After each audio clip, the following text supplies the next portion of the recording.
Okay, good evening everybody. Thank you very much for joining in. This is 89th video. And here we are going to speak about something very fantastic topic. And this is, to be very honest, this is of sincerely interest for everybody out here. We all understand that markets are facing a huge volatility. Now talks about USD INR, USD CNY, GBP dollar, Euro dollar, your Swiss franc, everybody is facing our biggest volatility. There is not a single currency which is not facing our biggest volatility.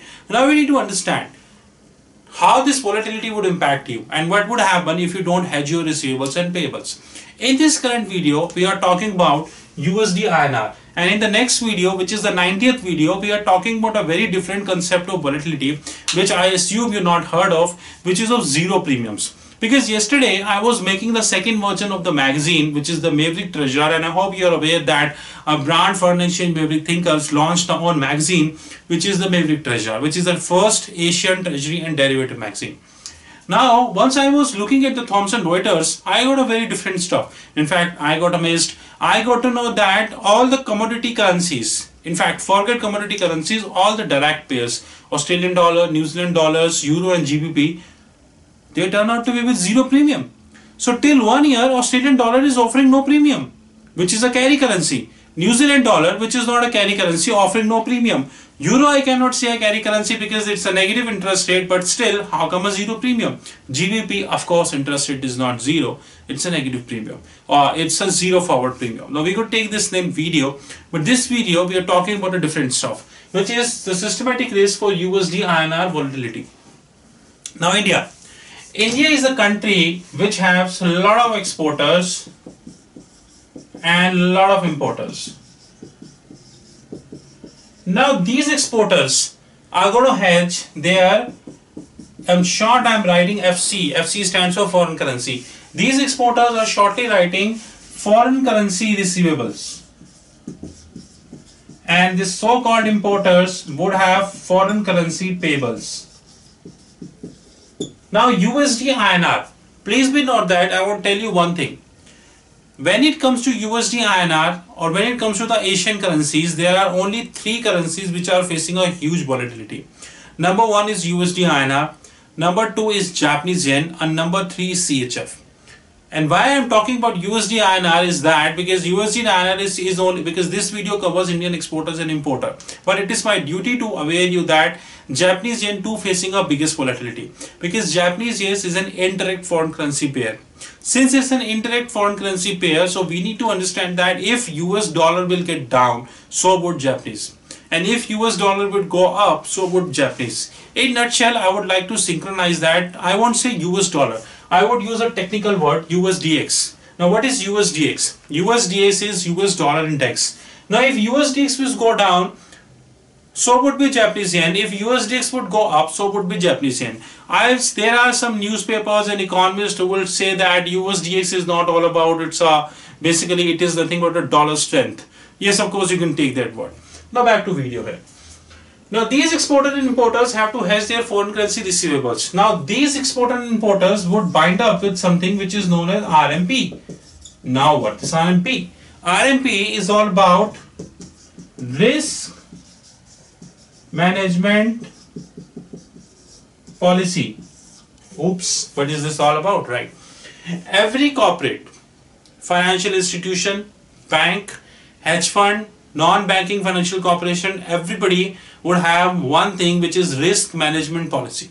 Now what this bloody risk management policy is all about? Now on paper every corporate would have a risk management policy, but unfortunately 99% these risk management policies are obsolete in nature. How? Because you're going to make it, you're not going to sync this with the market. Now I'll ask a simple question from you. All those who are watching the video would surely have a smartphone, and I assume that only 0.01% of the people won't have the smartphone. Now if you would have the smartphone, and I would say that I want you to write me an email, it's like that. But if you don't have a smartphone and I want you to write an email, then you will go to your computer, you open your Gmail, Yahoo Mail and all, you will take some time.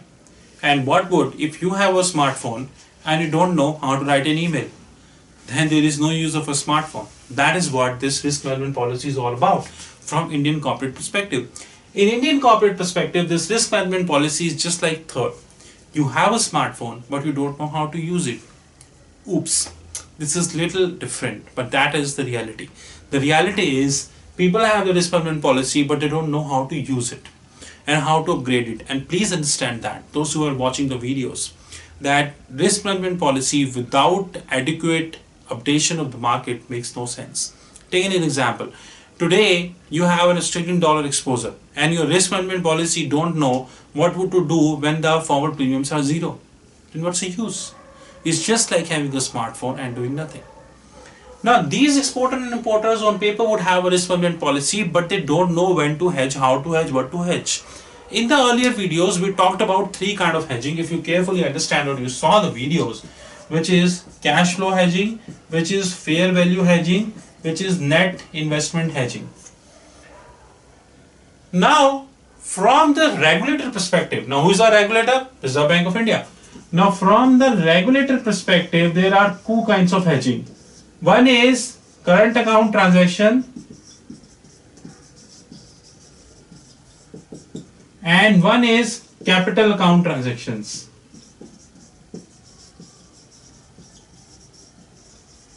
As we understand that the regulator of this country is highly pessimistic in nature and don't want to do different. Henceforth, if you have a capital account transaction, they ask you to hedge. Because if you don't hedge, then banks need to create a provisioning in their books, and if bank needs to create a provisioning in their books, then oops, bank will force you, and 99% treasurers would do that. They would hedge this. Now, when it comes to current account transaction, there is one certificate which the corporate have to give.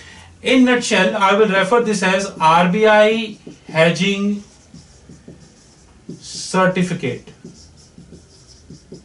Now, what this RBI hedging certificate is talking about? Now, this RBI hedging certificate talks about the hedged amount divided by the exposure should be less than 0. Should be less than 1.